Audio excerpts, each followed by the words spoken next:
It was 2 a.m. The rain hammered against the windows like someone relentlessly knocking. I was lying in my room on the second floor of our old house, lights off, staring at the time on my phone screen. The house was empty. Mom and Dad had gone to the village.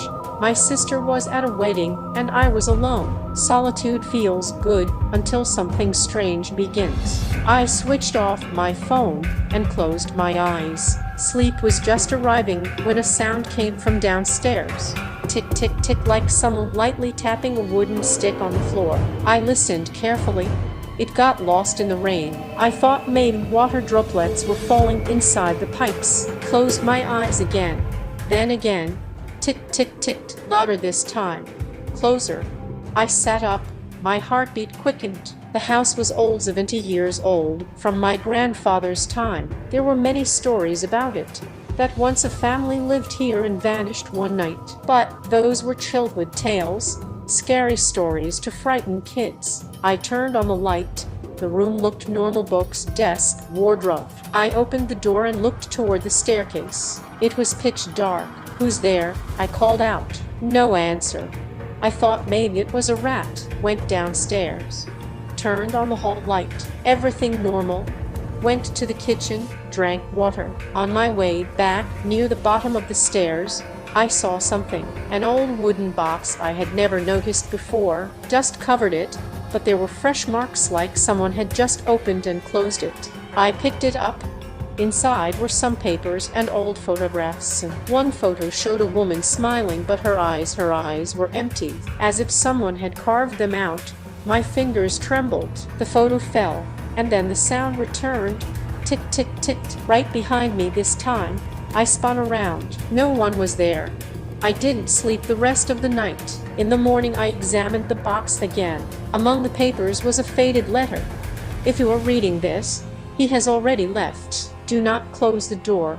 Keep the door open and you will stay safe. If you close it, he will come inside." Signed at the bottom, Miriam. I laughed. Some prank. Maybe my sister put it there. But something still nagged at me. That evening when I returned home, the front door was opened. I had locked it in the morning. I stepped inside. Lights were on. In the hall, a chair lay overturned. On the table was a piece of paper. "I have seen you." Sweet beads rolled down my face. I took out my phone and called Mom. "Mom, someone's in the house." "Son, are you okay? We're coming back tomorrow." "Keep the door locked." I said. The door was open when I came. Mom went silent. Then she said, "Son, there is one room in this house we never open, at the end of the first floor. Don't go there." "Wait," I asked. "Just don't go." The call ended. That night the sound returned, this time coming up the stairs. Tick, tick, tick. I locked my bedroom door. Then came knocking. Soft at first. "Who's there?" I asked. No reply. The knocking grew louder. I opened the door. No one. But on the stairs, wet footprints, like someone had come barefoot. I slammed the door shut and sat on the bed. My heartbeat thundered in my ears. At 3 a.m. my phone screen lit up by itself. A message from unknown. "Open the door. I'm coming in." I threw the phone away. The room light went out. In the darkness, only one sound: tick, tick, tick, and then a whisper. "I'm right behind you." I turned. Nothing. But the wardrobe door was slowly opening. I tried to scream, but no sound came out. I froze, staring at the wardrobe door as it opened inch by inch, as if someone was pushing from inside. The darkness inside was deep, but I thought I saw something move, a tall, thin shadow without a face. I shouted, "Stop it!" My voice echoed, but the only reply was the ticking growing louder. The wardrobe door was now fully open. Incidentally, clothes, shoes, dust, but the shadow, it had vanished. I quickly shut the wardrobe and locked it, a lock I had never used before. I double-checked the bedroom door. My heart was still racing. Maybe it was all in my head. Loneliness, rain, old stories, my mind playing tricks. But as I lay back down, my phone turned on again. No message this time, just a photo opened automatically. The photo showed me, lying on this very bed, eyes closed, but the angle was strange, directly from the ceiling, as if someone was watching from above. I checked the timestamp. The picture was taken tonight, just minutes ago. Sweat poured off me. I shut the phone off and pulled out the battery. Now the house was completely silent. Even the rain had stopped. I made up my mind, no more waiting. I had to go to the room Mom warned me about. Maybe the answers were there. I grabbed a flashlight and went down the stairs. At the far end of the first floor was an old wooden door. No lock, just a large wooden latch closed from the inside. I pulled the latch. The door opened. Inside was darkness and a strange smell, flowers, but rotten. I switched on the flashlight. The room was small. Old family photos hung on the walls, grandpa's, Mom's childhood pictures, but in every photo was one woman, the same one from the box, smiling, but with empty eye sockets. Her name was Miriam. On a table lay a diary. I opened it. Today, he spoke for the first time. The voice, it wasn't mine. It was speaking from inside me. He wants the door kept open. If you close it, he gets angry. Last night he took Father. The page was torn here. I have seen him. He is not a shadow. He is a mirror. Whoever looks at him becomes his reflection. But the reflection lives on, while the original dies. My fingers shook. Last page. If you are reading this, run. Leave the door open. He is waiting for you. He knows your name. Taya, my name. I closed the diary. Suddenly the room light came on by itself. I turned. The door was slowly closing. I ran, but it slammed shut. From inside came a voice. Now you are inside. I am outside. I banged on the door, screamed. No response. Then I noticed a mirror on the wall that hadn't been there before. I looked into it. My reflection was smiling, but I wasn't. The reflection reached out toward the outside. I stepped back. The reflection spoke in my voice. The door was closed. Now you belong to me. I smashed the mirror with the flashlight. Glass shattered, but the ticking now came from inside me. I searched the room, no other exit. Then I saw a small door in the wall that hadn't existed before. I opened it. A staircase leading down. I descended. This was the foundation of the household. Damp, dark. There was a room. In the center, on a chair, sat Miriam. Her eyes were empty. She said, "You came too late. He is now your reflection." "What is this?" I asked. "This house is a trap. Whoever enters becomes a reflection. The original stays outside, the reflection inside. But the reflection lives. The original dies. So I am the reflection. The real Miriam died 40 years ago. Then the one outside, who is he? He is your reflection now. He is out there, living your life." My breath caught. From above came a voice. "Mom, dead. Everything is fine. House is normal." He was talking on the phone. My phone. I screamed, but no sound escaped. Miriam said, "Now you will stay here, forever." I tried to run, but the stairs had disappeared. Only darkness remained. And tick, tick, tick, like my heartbeat.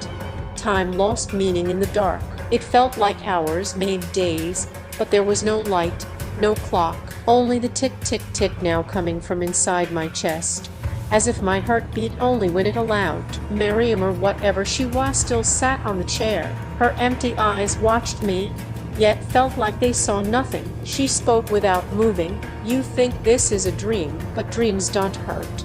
This pain is real, your pain." I asked, voice trembling, "What happens now? How do I die here?" She gave a faint laugh like dry leaves being crushed. "Dying is easy. The original is already dead. You are now the reflection. Your original has gone outside. He will live your life, talk to your mother, meet your friends, do your work, and you will stay here watching." I touched the walls. Cold, damp, stony light. When I pulled my hand away, my palm was blood, tiny cuts where it bled. The house is eating you, slowly. The longer you stay, the weaker you become. When you are completely gone, your reflection becomes complete. Then he takes your place forever. I shouted, "No, I will get out." I punched the wall. It hurt, but the wall shifted slightly. I punched again. Miriam said, "Every trees." But the door only opens when you accept that you are the reflection. I refused. I kept punching. Blood flowed from my hands. Nails broke. The pain brought tears. Then suddenly a small crack appeared. A thin ray of light came in. I grabbed it, pulled. The crack widened. I used all my strength. The wall tore open. I stepped out. But outside was the house hall, the same hall I had come down from. Yet something was different. The light was dimmer. Colors faded. The air carried that same rotten flour smell. I looked up. The stairs were there, but no dust, fresh footprints. I climbed, entered my room. On the bed I was lying. Nummy reflection was lying there, eyes closed, breathing. I went closer. The same smile I had seen in the mirror was on his face. I shook him. Get up, this is my place. Without opening his eyes, he spoke in my voice. Now this is my place. You came too late. I pushed him. He stood up. Now we stood face to face. Identical hair, clothes, face exactly the same. The only difference, light in his eyes, emptiness in mine. He said, you closed the door. Now you are the reflection. I am the original. I shouted. Lies. I am the original. He smiled. Then look in the mirror. There was a mirror in the room, the one I had shattered, but now whole again. I looked. In the reflection stood the one watching me, smiling, and I was inside the mirror. My scream echoed inside, but no sound reached outside. When the reflection left the room, closed the door behind him, I was trapped inside. Now I was inside the mirror. I could see outside. He went downstairs, opened the door. A mom and dad had arrived. He smiled and hugged them. Mom, you're back. Everything is fine. A mom hugged him back. Son, you look okay. I was screaming, banging on the glass. No sound. He came upstairs to my room, stood in front of the mirror, looked at me and said, now you will watch. Every day. While I live your life, you just watch. I asked a voice echoing inside. When will this end? He said, when you accept it. Then he covered the mirror with a cloth. Darkness again. Only tick, tick, tick. My heartbeat, or made his. Time seemed frozen inside the mirror. Being trapped felt strange, like standing behind a thin sheet of glass, able to see the world, but unable to touch it. Everything outside looked almost normal, but colors were muted, sounds distant. I pressed my hand against the glass. Cold. When I pushed, the surface rippled like water. I pushed harder. It didn't break, just rippled and settled. Outside, my reflection of the original Taib was moving around the room. He picked up my phone, checked it. A message came. Rue, we meeting this evening? Going to play? He typed back, man, sure. Might be a bit late. I screamed. No, that's my friend, don't go. But the voice stayed trapped inside. He went downstairs. Mom was in the kitchen. Son, have some tea. He smiled exactly my smile. Yes, Mom, coming. He sat with tea. Dad was reading the newspaper. How was university today? Dad asked. Good. Dad started a new project. I was listening. All lies. I had never started any project. Night fell. He came to the room, uncovered the mirror, looked at me. How does it feel in there? Lonely, I said. Who are you? Why did you steal my life? He laughed. I am you, just a better version. No fears, no weaknesses. I am the Taib you always wanted to be. I asked. And Miriam, was she like you? Yes. She was a reflection too. The real Miriam died. She closed the door. Mistake. You made the same mistake. So what now? Do I stay here forever, until you accept? When you say you are the reflection, I will let you go, but you won't come out. You will vanish. I fell silent. The night deepened. He slept. I sat inside the mirror thinking. Next day, he went out, met friends, laughed, talked. Everyone said, you seem so happy today. Broke. I watched. Burned inside. Evening he came home. A mom said, son, your mood is so good today. You were never this happy before. He smiled. Everything is fine now, Mom. That night he stood in front of the mirror again. Look, everyone is happy. Not because of you, because of me, I said. Don't you ever make mistakes? He went quiet, then said, I do, but I hide them. You could never hide yours. I thought. Days passed. He lived my life. I watched. One night he came to the mirror, looked tired. What happened? I asked. Nothing. Just sometimes it feels like none of this is real. I saw my chance. You feel it too, that you're not the original? He stayed silent. I continued. You know you're a reflection too. The real Taya is somewhere else. Maybe you're trapped as well. Fear flickered in his eyes for the first time. Don't lie. Then look in the mirror. See what your reflection is doing. He turned, looked. In his reflection something was different. His reflection wasn't smiling. It looked terrified. He stepped back. What is this? I said. That is your reflection. Now you have become the original, and I have become your reflection. He screamed. No, he tried to smash the mirror. The glass didn't break. Instead it rippled, and suddenly we switched places. I was outside. He was inside. I took a real breath. Real air. Real light. He was screaming inside the mirror. Let me out. I smiled and said, now you accept that you are the reflection. He was crying. I covered the mirror. Silence. I went downstairs. Mom was in the kitchen. Son, you're late. I hugged her. Everything is really fine now, Mom. That night, I came to my room. The mirror was still covered. I removed the cloth. Inside he was still there, but now his eyes were empty. Just like Miriam's. I hung the mirror on the wall and went to sleep. From the next day, life returned to normal. Friends, family, college, everything. But sometimes at night, I stand in front of the mirror and watch. Sometimes my reflection gives a faint smile, as if saying, I'm waiting. Don't close the door. I smile back and reply, now the door will never close. And I turn off the light. Tick, tick, tick. Now it's my heartbeat.